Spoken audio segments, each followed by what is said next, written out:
Good afternoon, everyone. My name is Tamara El-Shabib. I'm a senior patent and tech transfer consultant at Gowling based in Dubai.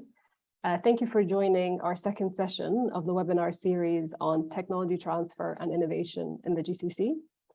Before we start with the panel introductions, I would like to introduce the webinar series for those who are new to it. The purpose of the webinar series is to discuss different topics within the umbrella of technology transfer and innovation. And the reason this is important is because innovation is at the heart of the national visions of the GCC countries.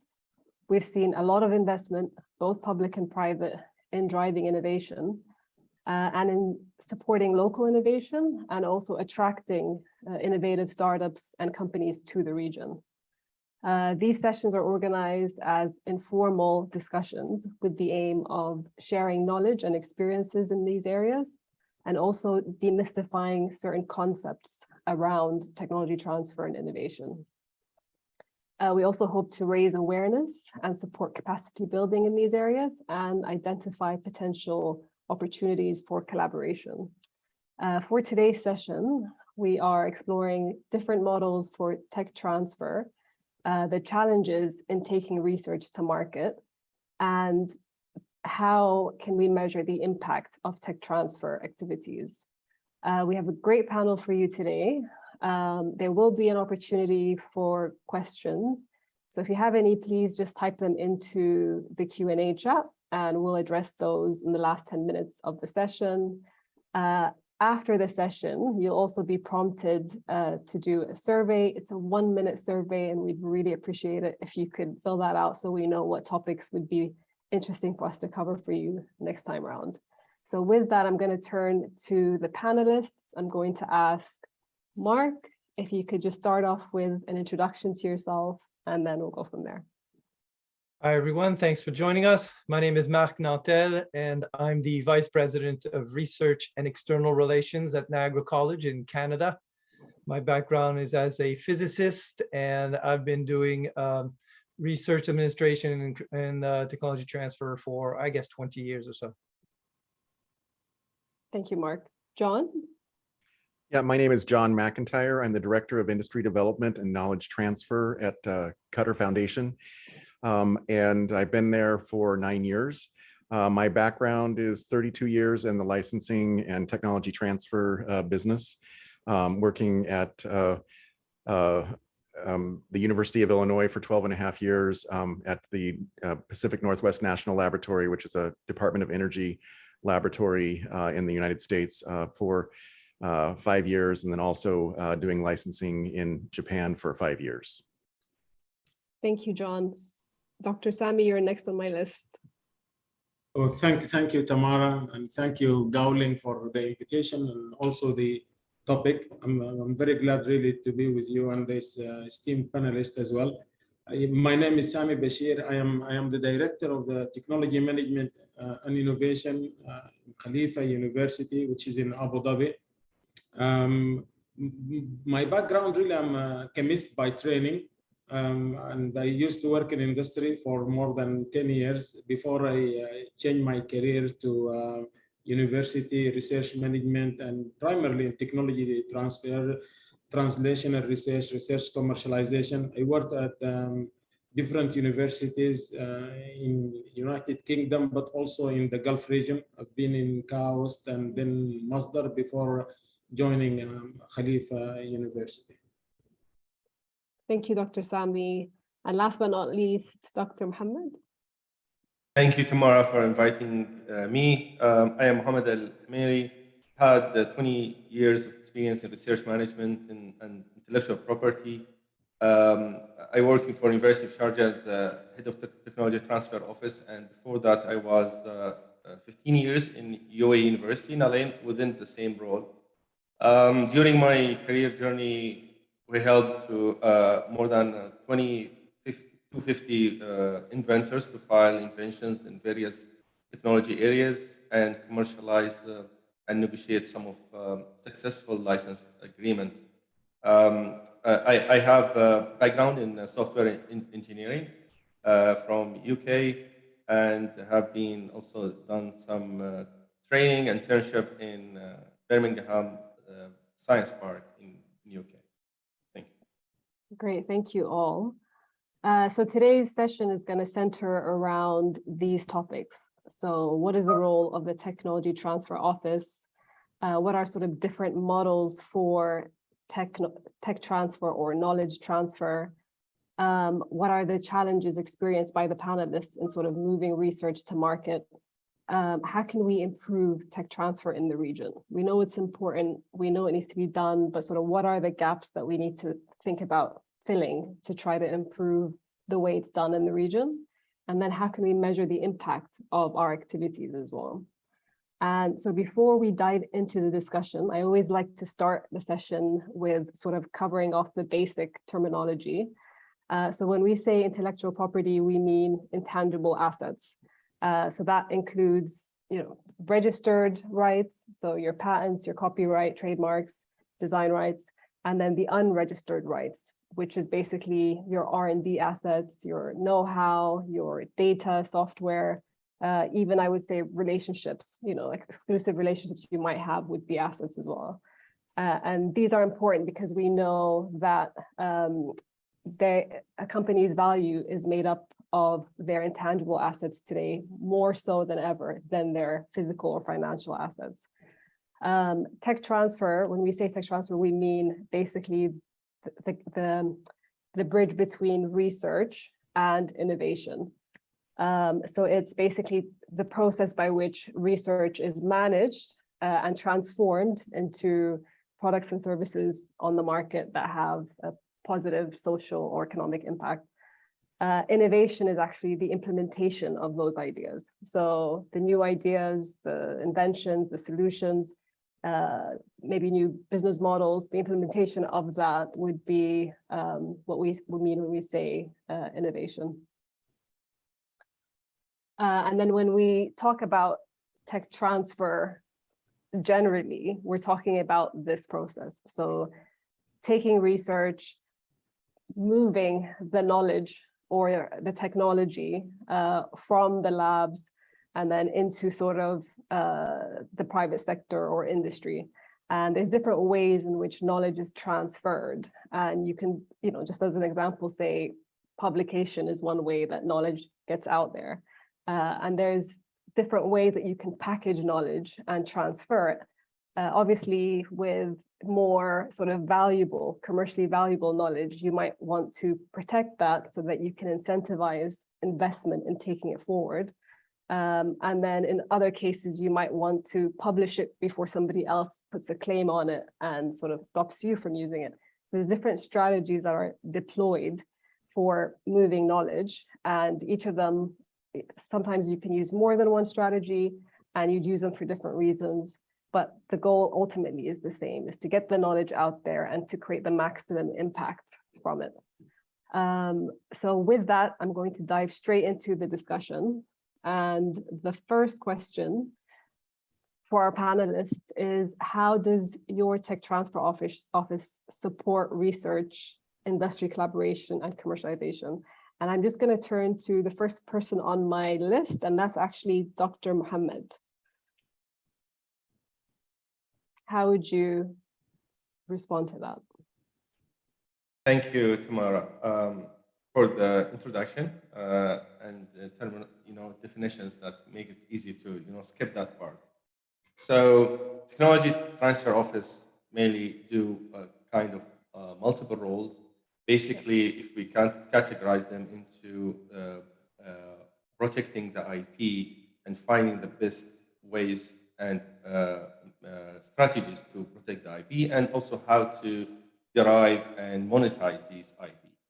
So technology transfer is a long process and takes time, and it's complex in most of the scenarios, depending on the technology and industry as well. But it's very interactive with different stakeholders and players, starting from the academic, the university or R&D institute management, also with industry partners, international collaborators, and licensees, and so on. So and there are different strategies to technology to transfer the technologies from the academia and R&D to the market and convert it into something that you can generate revenues or be valuable or be a product or a service and so on. I think we're gonna talk about the strategies later on, but this is like a brief overview about the technology transfer activities. Interacting with the researchers is very important aspect, because usually researchers like to work by themselves in groups, and they don't usually like to communicate with the external world. So the technology transfer play an essential role to build the bridge and connect between the academia and the industry, where this is the only way how the researchers can monetize and can let the other world know about their research achievements, which can be derived into tangible or into product or something that they can really monetize. Yeah, and just out of curiosity, I know you're running the tech transfer office at the University of Sharjah. How many researchers does that support?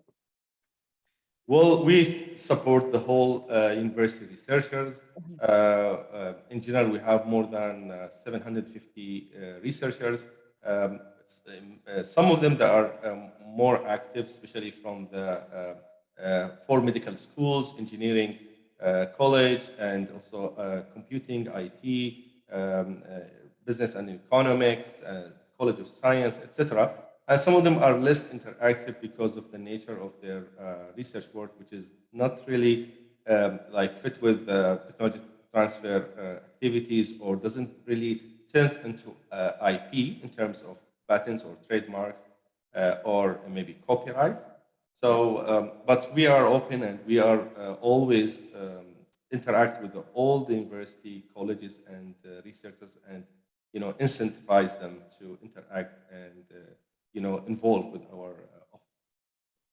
Okay, and then Mark, you're next on my list. How does your office interact with industry and the researchers? Well, thank you, Tamara. Very differently. This webinar is called Different Models of Technology Transfer. And so I can speak in general to the models of community colleges in Canada. We're pretty much all oriented in the same way, but my office is somewhat representative. In the college world, as opposed to the university world in Canada, the faculty, the professors, are not hired to do research. They're hired to teach and to do curriculum development and that type of stuff. So it's not in their collective agreement, it's not in their contracts to do research. In order for us to have them do research on a project, we need to release them from teaching and to backfill them. So this is a little bit of context that leads to the fact that there is no expectation by the professor to keep the IP. And therefore, our intellectual property developed when we work with industry belongs to the college, unless there is a contract signed to the contrary, and that's what we do for every contract. So every project we do has a company already involved in it from the beginning. This is not curiosity driven or knowledge generation driven.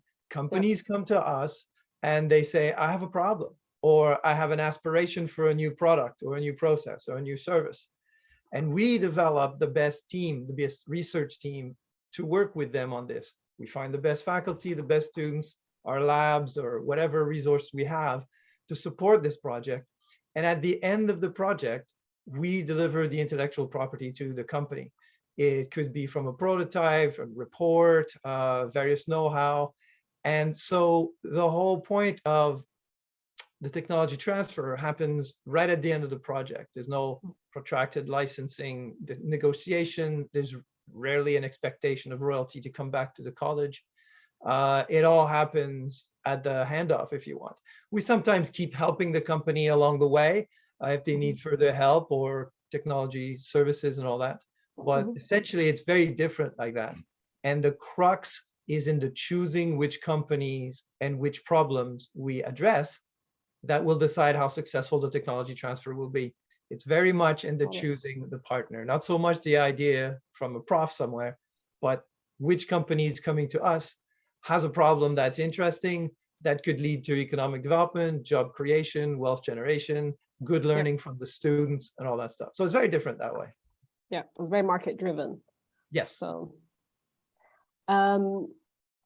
John, how does QF do things differently? So I've been at QF for 9 years, and just like lots in the region, the idea of intellectual property, the idea of innovation is still fairly new. Of course, it's getting, people are getting to understand it a lot better. But initially, 9 years ago, we determined that we had to take a big lead in trying to educate not just our university and research institute people, but also the community at large. And so we do a lot of educational activities and also collaboration type things. We have what's called the Al Kabir program, which our office supports, where we go out and give expert advice in regards to IP to startup companies and other groups. We ultimately are actually managing intellectual property for the major hospital group in town, which is the Hamad Medical Corporation, and also Sidra Research, which is a research hospital, and a cooling plant and other things. But inside our QF family is the Hamad bin Khalifa HBKU University, and that's where our 3 research institutes, one for bio, one for energy and environment, and one for ICT are housed. Then we also have partner universities inside QF that they're all focused on different areas. And although there's 8 partner universities, we handle the intellectual property for 4 of those. So we are the major player in Qatar to handle this intellectual property. And so we have our Q team meetings, which is our intellectual property action committee. And basically we make decisions together, and that helps to solidify the innovation ecosystem and have people being more collaborative rather than, of course, the competitive edge is important, but having collaborative competition actually makes it so that we ultimately are growing people to potentially license things to. So it's working with those entrepreneurs through the Al Kabir program, helping them understand intellectual property, and ultimately some of those players will end up licensing our intellectual property. Do you have an idea roughly sort of how much of the research is sort of applied versus basic at QF? So Tamara, just to let everybody know, you used to be in our office, and things have actually changed, over the last 5 or 6 years.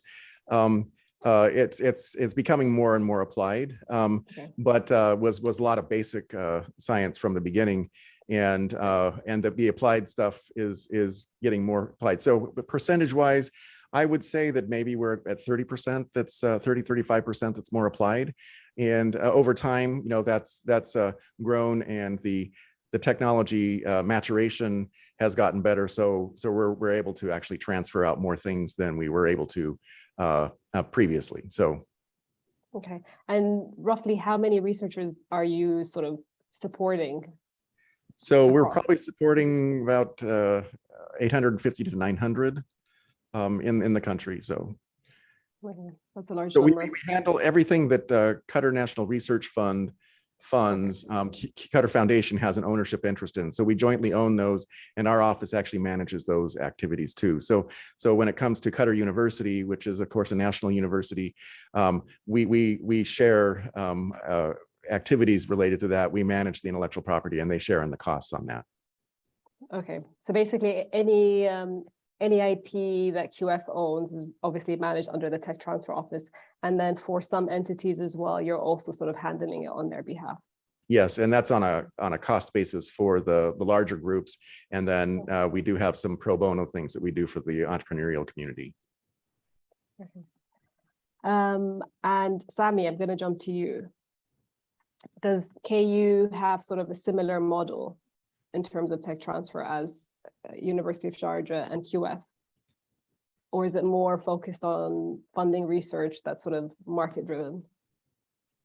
Yeah, actually, the model we are following, because I think Khalifa University work under the umbrella like other universities, especially in the UAE, and as you said, Tamara, by the way, in the beginning on the Gulf region at large, there is lots of attention about the innovation and what impact really the universities and the academic research is doing, and there is lots of investments going on at different levels. Yep. So really, the university we have in Khalifa University, it's all about how you can engage.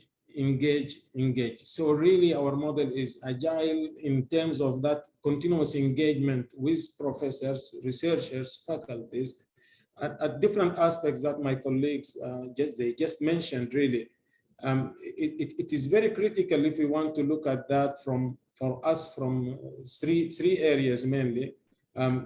First of all, capturing whatever coming out of the research. I mean, we have lots of investments into R&D coming from our own budget. So we really need to work closely with the professors, figuring out what is new coming. And this is hopefully will lead to kind of, as John mentioned, protecting or conceptualizing if there is any IP, if there is anything that is generated from that side. So you see us always engage with the professors from that angle. Another angle really, which is important, it's all about awareness. And I like you're setting the tone in the first two slides, because rightly so, you know, these issues of IP, innovation and all this, it means different things for different people. So I'm glad that, I think you're indirectly telling us, look guys, don't go around and talk about different things. Just focus on those definitions, which is It's really for nice. me too.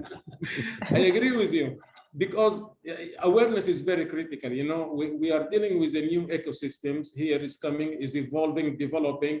And also don't forget, we have many of our professors and researchers, they're really not coming from UAE. You know, we deal with over 70, and I'm sure in the other institutes, nationalities within this. So everyone come with their own understanding, definition. Yep. Different ecosystems means different things to different people. So really, it is something that we need to capitalize on if we understand and we get this awareness and this networking really happening. So you find us always learning from them, as we believe that we should as well share some thoughts of how things can happen. So this is part of the awareness. Really, we find ourselves always, especially when it comes to engagement with industries. You know, industries, they have different settings, academia with different backgrounds. So really, you find us always trying to marry those kind of alignment in whatever different ecosystems think of, to help that streamlining of the inventions to industrial application and so forth. Commercialization, I have to tell you, it's a challenging area. Yep. It's for us, is a very challenging area, not only because of the technology transfer. Really, when you talk about making startups, when you're making about different things, and I think that it will come in the next slides, you're talking about the whole ecosystem. And that where you find us also sometimes going that extra mile to try to introduce these new technologies into a form of a startup. So later on, I will tell you about some of the initiatives we have. So we have the Khalifa Innovation Center, which is a deep tech incubator, really to try to help that kind of creating the business models for new technologies if we want to move to the startup side of businesses. Licensing to industries as well, challenging. They are used to B2B, which is business to business. We have big companies doing that, things, ready products, all this. You get it a bit challenged when you start dealing with business to academia or business to research, where you have early stage technologies that have supposed to be transferred to industry. So this is a little bit of areas. You find us as a tech transfer really working closely with inventors and industries as well to try to streamline the understanding and the definitions that you refer to in the beginning of this discussion. Yep. Do you feel that sort of the organization understands the value of what you're bringing, like as a tech transfer office at this stage? Or is it still, at least for me, if I go back 10 years ago, I would say it was sort of quite new, and there's a lot of education, a lot of sort of internal education to sort of get support from the higher ups to move things along and to support sort of establishing tech transfer functions. Do you feel that at KU, your mission is well understood and valued, and you know the researchers come to you sort of happily, or is there still sort of more education that needs to be done to sort of show them why it's important for them to be part of the process and how it can benefit them as well? Great question. So I have to tell you, really, because I've been in the region as well more than 10 years, it wasn't like before, you know. Before, you want to go into the situation, prove the value of these activities within the university, what IP is doing in the researchers, what are you trying to commercialize? Let me do my research. I have to tell you now, this is changed. There is a great direction at the highest level. I think I'm talking about UAE, and I believe other countries as well, about show us innovation coming, especially the universities. You know, in fact, we are really under pressure of showing success stories on daily basis, and we are challenged continuously about that. So that the educational part or the awareness for the management to tell them, oh look, this is important. No, I think the challenge comes of how it can be done, and this is where every kind of sector thinks about it from a different angle, and this is still needs to be kind of fleshed out and streamlined in a better. I would call it the intra ecosystem. You know, innovation ecosystem needs to be a little bit streamlined. I give you a good example. IP policies, when you start looking at it, from research enterprise part is different from academic enterprise, is academic from finance and administration. And there where you get a little bit of a convoluted mix-up kind of interest. And sometimes when you go into these details, unfortunately, it delays either the moving of the innovation, or it hampers some faculties, or, you know, these kind of delays. Sometimes you can face that part. But definitely the message is there. How it's being done, I think, it still needs to be matured and fleshed out in a better way. I agree. And the surprising thing I found as well was that I was in Europe recently for a conference, and I noticed there was a lot of people from tech transfer offices there, and they have the same issues. You know, they're still also trying to figure out how to do this. And so we think that maybe some of these issues are unique to us in this region. I mean, some of the issues might be unique to the region, but generally just, you know, tech transfer has, you know, challenges, and I think everybody's trying to figure out how to make it more efficient. So thank you for that.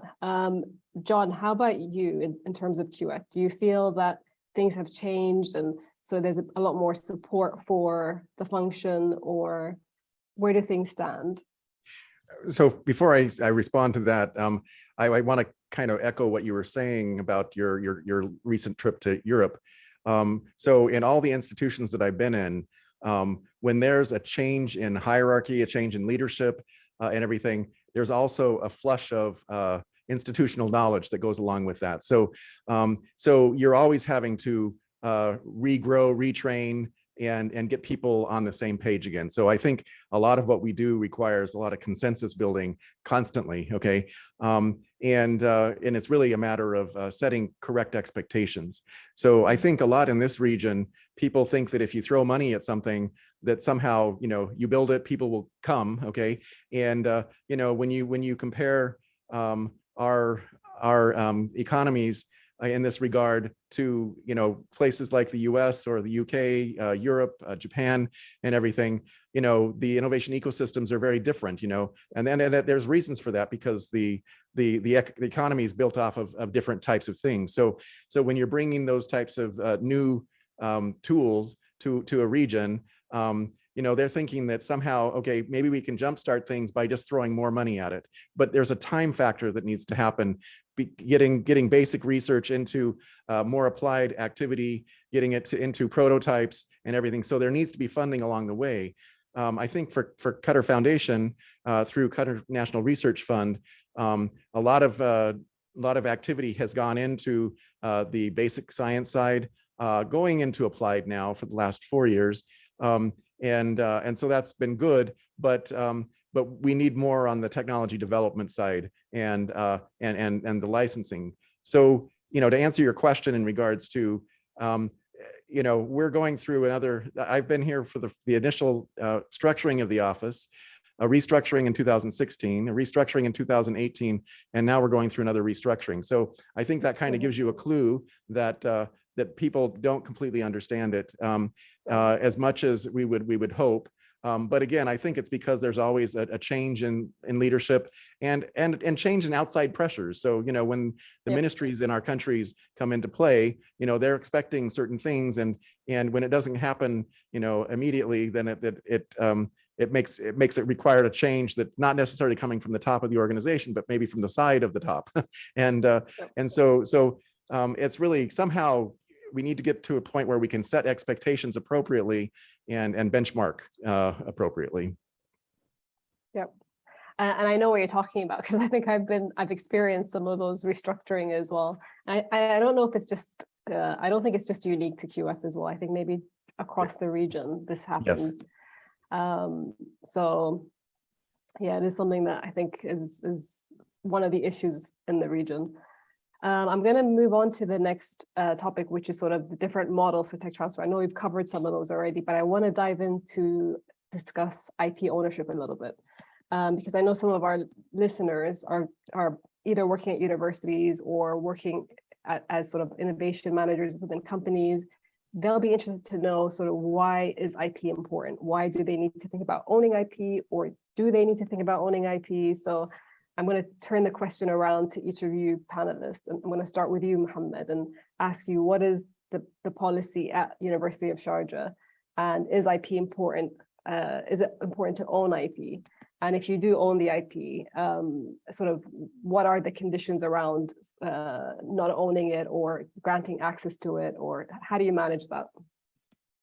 Yes, all right.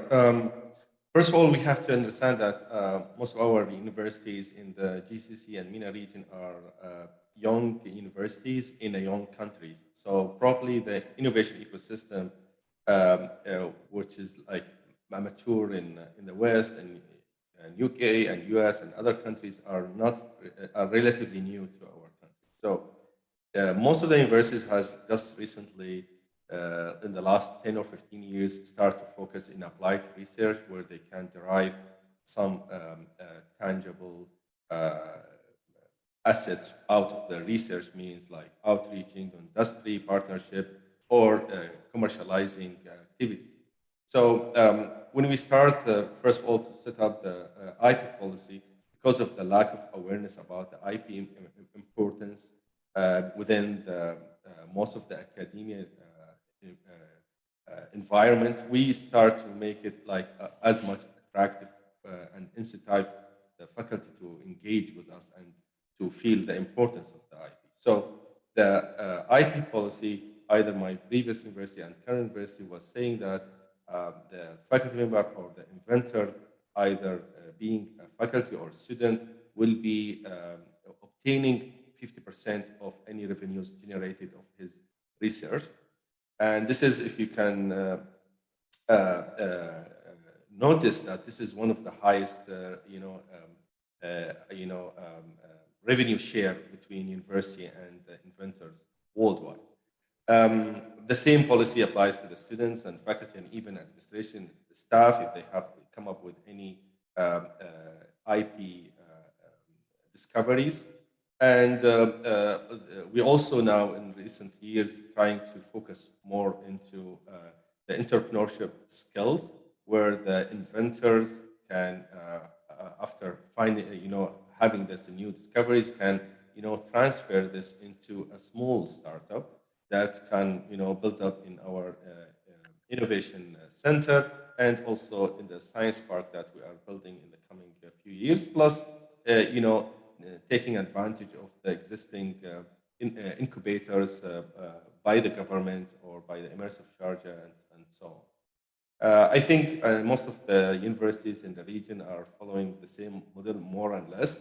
But this is was a key element in encouraging our faculty to at least start talking to us.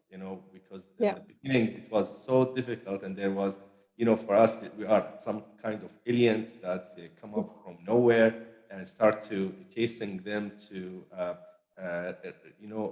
assist their research outcomes before they go to publication, and hold them sometimes, or maybe put them on hold until we, tell them that this is something like patentable, this is something has a potential value, etc. So that was the hardest mission, the IP awareness, and also encourage them to engage with us. I mean, one of my questions was going to be, how do you incentivize researchers? But I think with 50% royalties, I think that answers my question.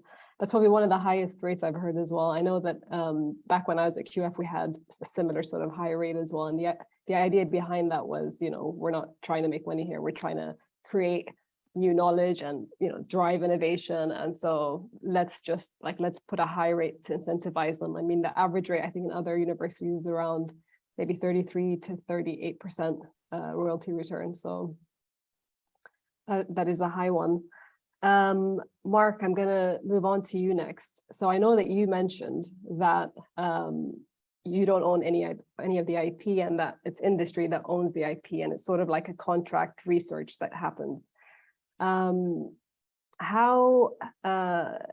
Are there any challenges in managing that, or is the IP completely sort of taken care of by industry, and your professors or your researchers go off and sort of work on a project and come back? And does that cause any issues? No, actually, no issue at all. I'm sorry, it can't be as spicier than that. We have two sorts of researchers. Essentially, there's a faculty that gets released from teaching to do research, but also we have full-time paid researchers in our innovation centers. So at the Niagara College, our innovation centers are on advanced manufacturing, agriculture, the environment, horticulture, that type of stuff, food and beverage, and business and commercialization aspects of the research. So each of these has a permanent staff that we pay through government grants to be there and available to do research at all time. And it's then their contract that they don't own any of the IP either. Out of maybe a few thousand projects since I started 11 years ago at the college, we kept the IP once. And the reason is typically that when a company comes to us and says, I want to do a project, here's what I'd like to, develop, and we have government money coming down, I always ask for every dollar of the government of Canada or the province of Ontario, where we're located, coming to the research, the company has to put at least $1. It'll be cash and or in kind. Usually it's about 20% of their contribution in cash and 80% in kind. And in kind can be time from their staff. It could be use of their laboratories. It could be the consumables in the project.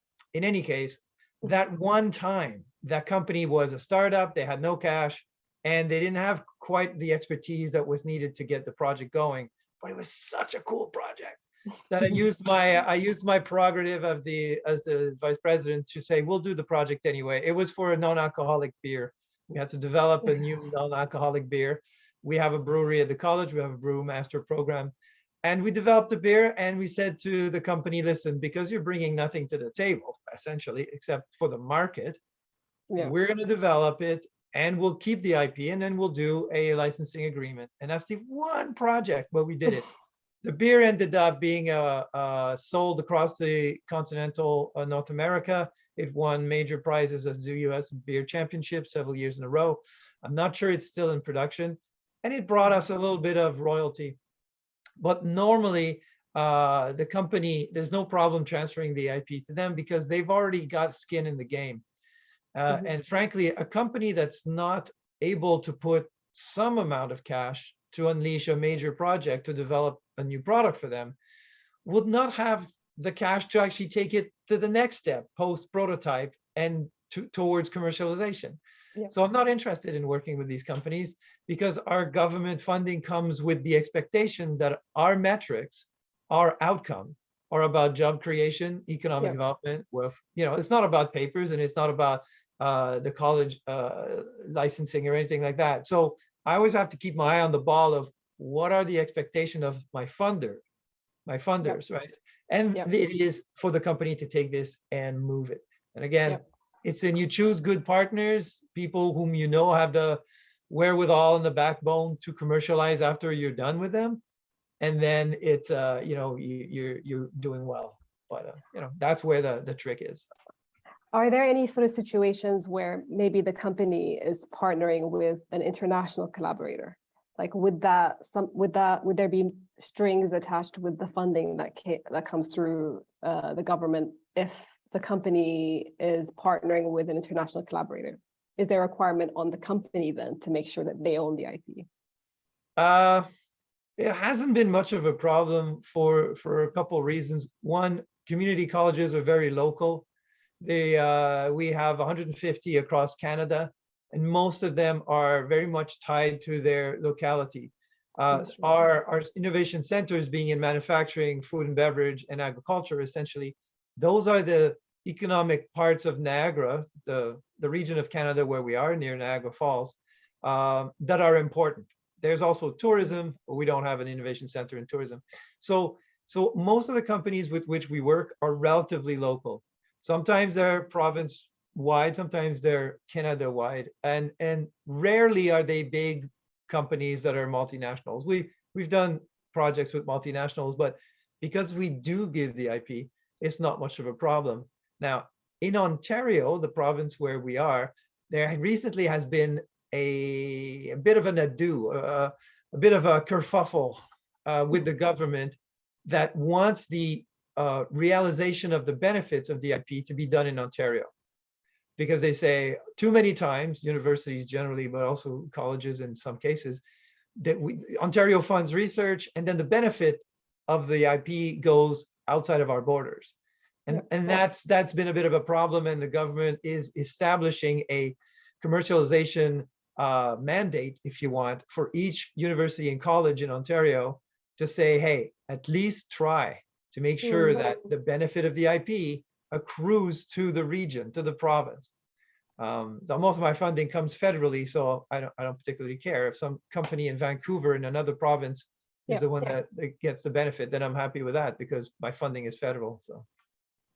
And you know what, that kind of sounds like, and I'm going to move to John next on this question, but it kind of sounds like what sort of QF had tried to set up as well. So for example, if the funding was going to a local entity, then like QF wouldn't necessarily want to claim ownership in it as long as that local entity was able to manage the IP and try to have it commercialized in the region.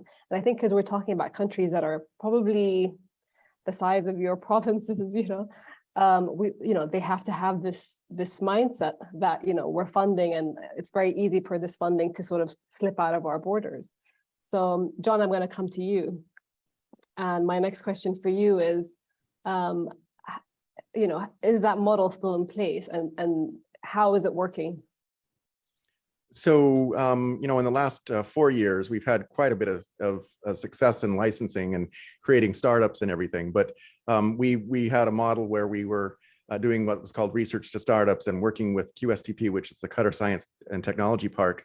They help us find international partners. These are serial entrepreneurs, and then we bring them in and give them a roadshow of 10 technologies, and then they at the end of this week, after doing exercises of getting along with the researchers and getting with the IP office, getting with QSTP, financial players, the investment group, then they come up with a quasi business plan or proposal in regards to how they would like to take the technology forward. And then if there happens to be multiple people that want to do that, then we choose. But we then work from there and license the technologies, and we've actually had some good success.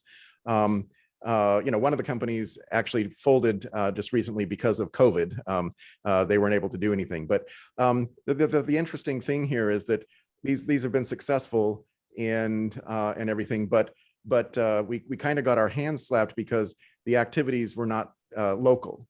But what's happening right now is these companies that were from the United States or from France or wherever, they they're now setting up offices in Doha to do things. So you know, at the time, if we were to focus on just what was available locally in the entrepreneurial sphere, we wouldn't have been able to license these out, nor would we have the same success that we're having right now with these serial entrepreneurs in those particular spaces that they license the technology. But this is also goes back to, you know, the lack of understanding on you know, higher levels, that you kind of have to prime the pump, okay? And once you prime the pump, then the other things will come later. So we are now focusing more on the local players, and I don't think we should throw away, you know, the research to startup program on the international game. I think we should actually allow more local and regional players to be involved with that activity now that it's proven itself. It's just you know, trying to, you know, remold and rework and try and make it so that it's pleasing to those in the ministries and also in upper management. Yep, and I think that takes us into sort of the challenges. Let me try to jump to that in sort of doing tech transfer in the region as well. How do you find sort of development or licensing partners? I've had a lot of even questions about that, actually. I've had universities say, you know, we're building these large portfolios, but we're struggling to find licensing partners, you know, and because I think maybe this region is still sort of not as maybe mature as maybe other markets in terms of adopting new technology. How do you deal with that? So we've had to create new policies and processes. You know, the research to startup program is one of those. And so that's actually, you know, having a wide reach of QSTP's international network, you know, bringing players in.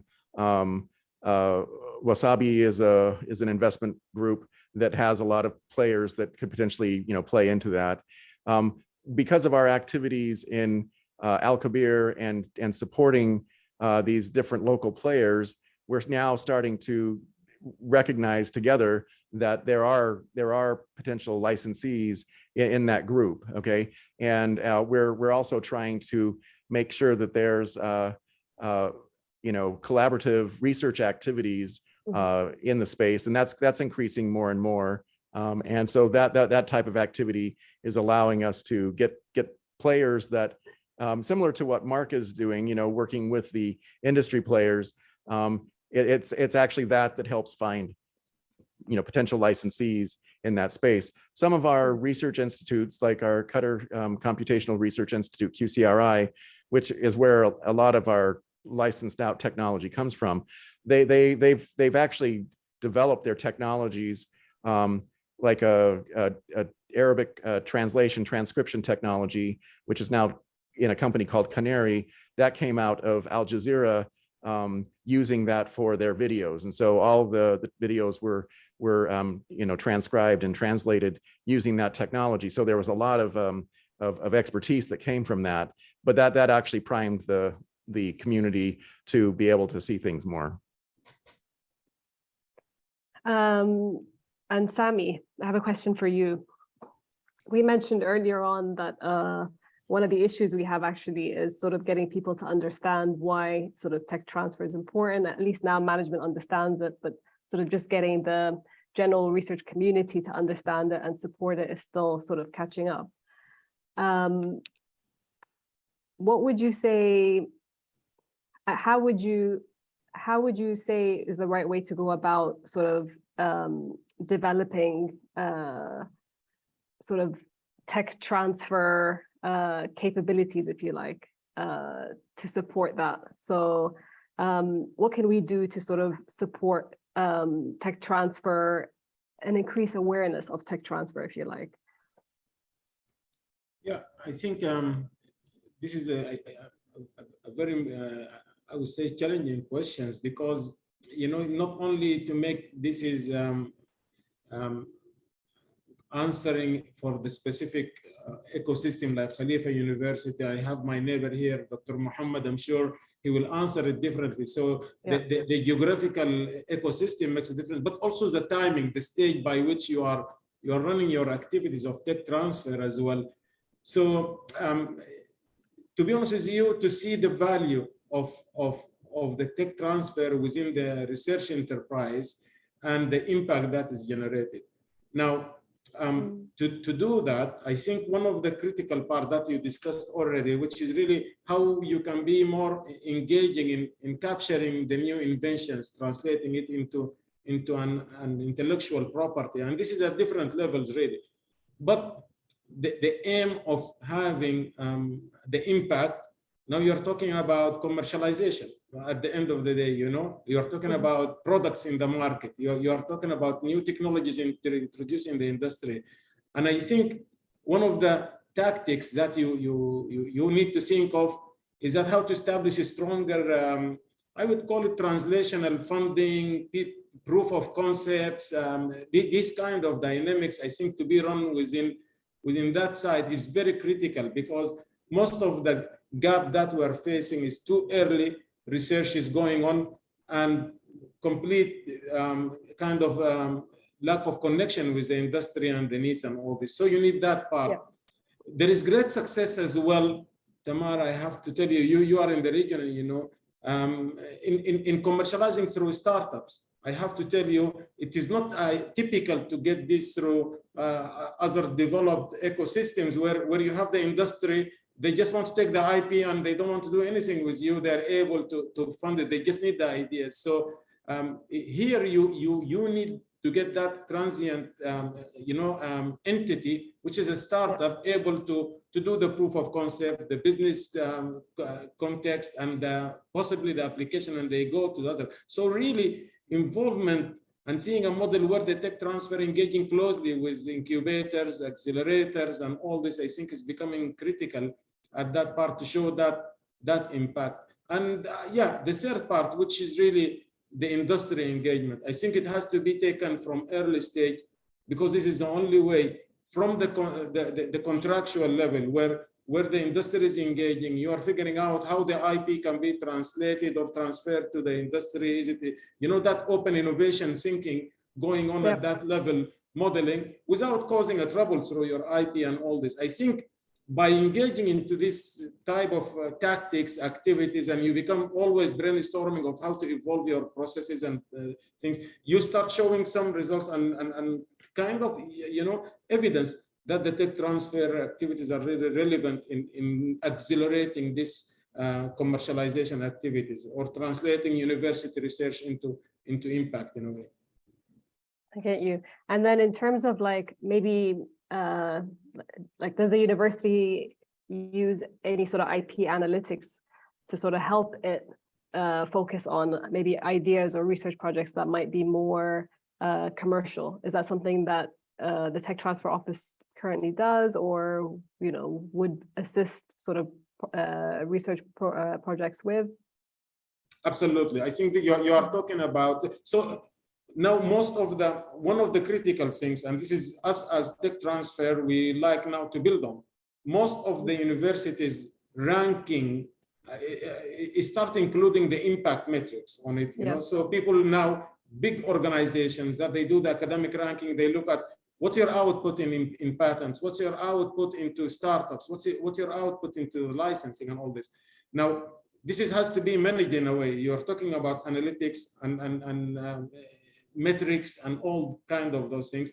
But the other way it goes around, this is sometimes forces, and we have that model as well, Tamara, where we, for example, look at that professor who's working in certain area, how can we capitalize into that platform of knowledge, and rather than waiting for an invention or a patent come across, no, you become proactive, look at that technology and see. We're working in a very nice photonic fiber optics, for example. A professor has a big research lab doing that.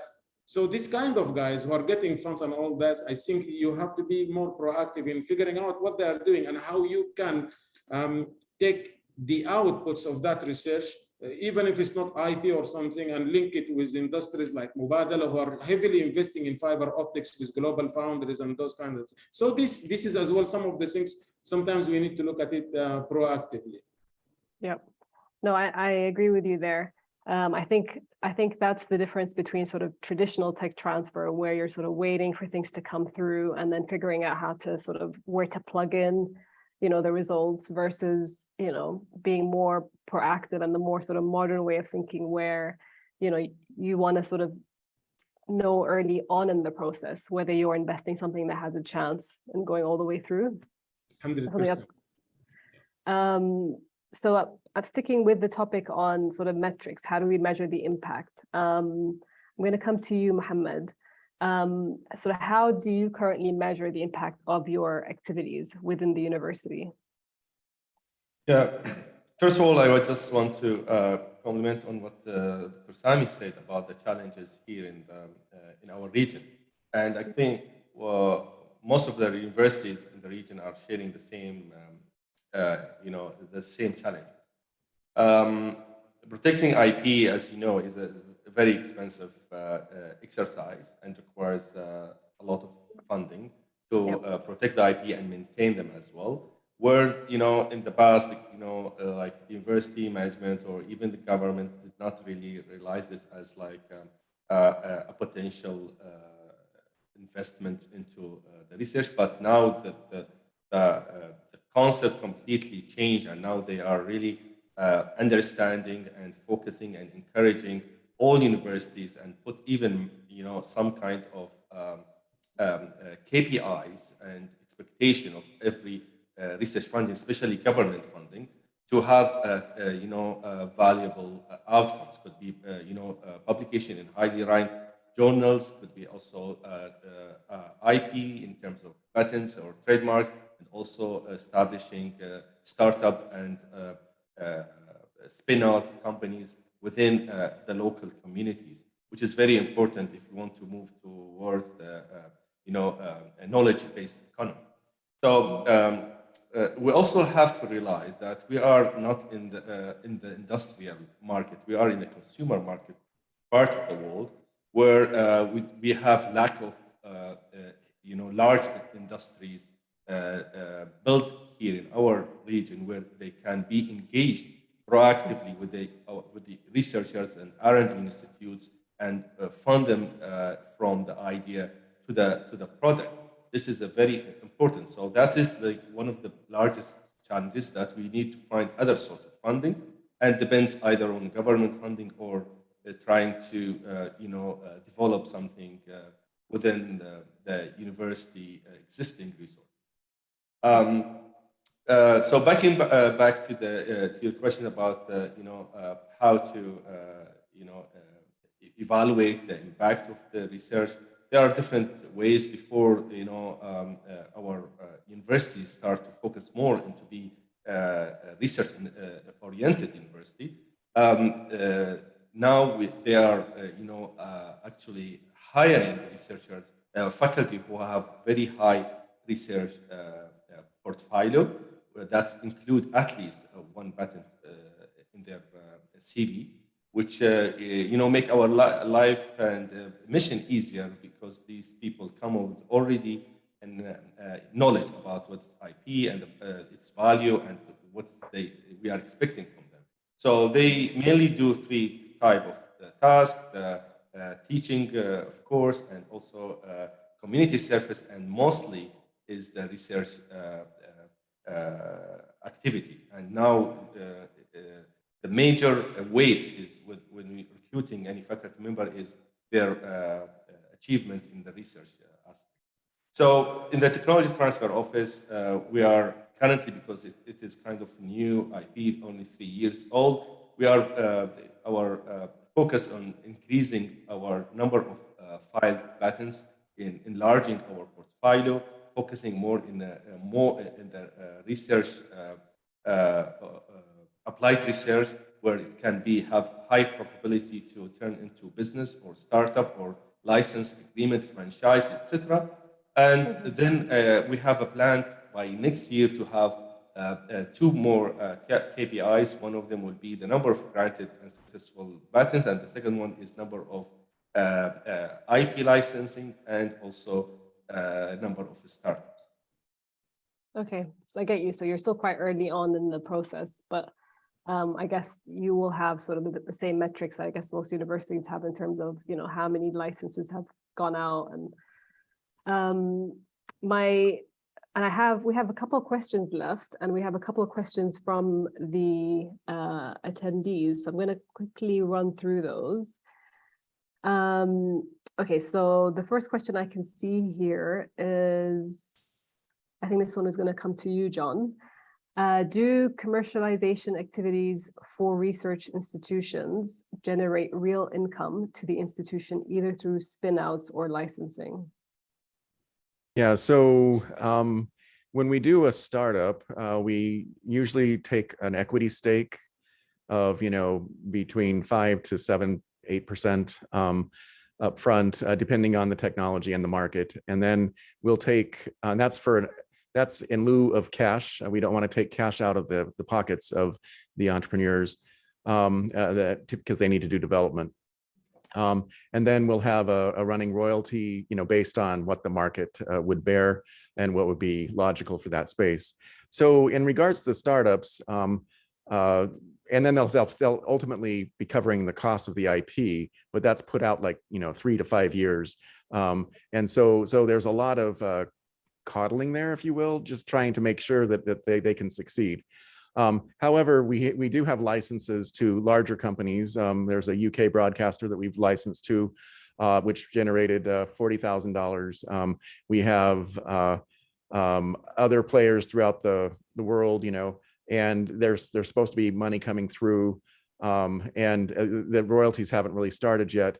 But you know, we probably generated around $200,000 so far, okay, in actual cash, okay. And just to let you know, our as what Dr. Mohammed was talking about with his policy, our revenue sharing policy is also incentivizing, but the first 500,000 real, so about 165,000 US dollars, is 80% goes to the researchers, and then it tiers down to 60% and 40% and 20% over time, and over up to 10 million reals worth. But the reason for the $165,000 category there is that when you look at tech transfer in North America, the average payout, okay, for a technology, and this is the total payout for a technology to an inventor, is about $165,000. So we were trying to incentivize them that way up front, okay, and then try and make sure that the researchers group and the college or the research institute and then QF also share in that. And so we're working on policy right now to handle that type of thing. But that's what's happened. And so we have. And then there's sometimes when revenue comes in that it'll be determined that it'll go just to the research institute itself to further activities and everything. But we have had some money. It's not you know, incredible, but it is something that's helping the bottom line. And there is a push for, you know, trying to bring in new revenue streams. And so our activities in supporting other organizations with their intellectual property, we actually get paid for our services. You know, cost recovery on the patent side activities, and then for our services they get paid for too. So that's another way we're doing revenue generation, which then supports our office too. Yeah, and I think it's important as well to recognize that, like, with tech transfer offices, they act as more of a facilitator versus sort of a profit generating entity. So I think, you know, they're facilitating something that has sort of a greater impact down the line. And that's why, you know, they're usually seen as more of a cost center. And it's great if you can bring revenue back in. But, you know, ultimately that's not their mission. Their mission is to sort of transfer that knowledge and then so that it can have an impact further down the road. Yeah, I think of it Yeah. as like priming the pump. You got to get the Yeah. pump going, and that pump is going to pump things out 10 years later, 15 years later, much greater than what's coming out right now. So Exactly. That's a great way of putting it. There's another question here. It says, is there a global database that has the most comprehensive information of the technologies that have been licensed, considering that license deals are usually confidential? I would say that your best bet in getting information is from AUTUM, which is Association of University Technology Managers in the United States.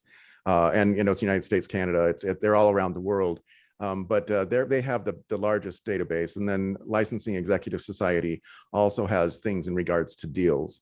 So you'll get a lot of benchmarking information from those two sources. Yep, and I think the European equivalent of AUTUM is ASTP, so it's the Yes. Association of Science Technology Professionals. They'll also have a lot of this information. Absolutely. So I think that concludes, I'm sorry I've gone over by 5 minutes. That concludes the session. I want to thank all the panelists for participating. I really appreciate your time. I also want to thank the attendees. If you have any further questions, please feel free to drop us an email. We'll make sure that gets answered. There'll also be a survey that pops up after this ends. I would really love if you could just spend 1 minute answering that. And thank you. Yeah, thank you for the session. Thank you all.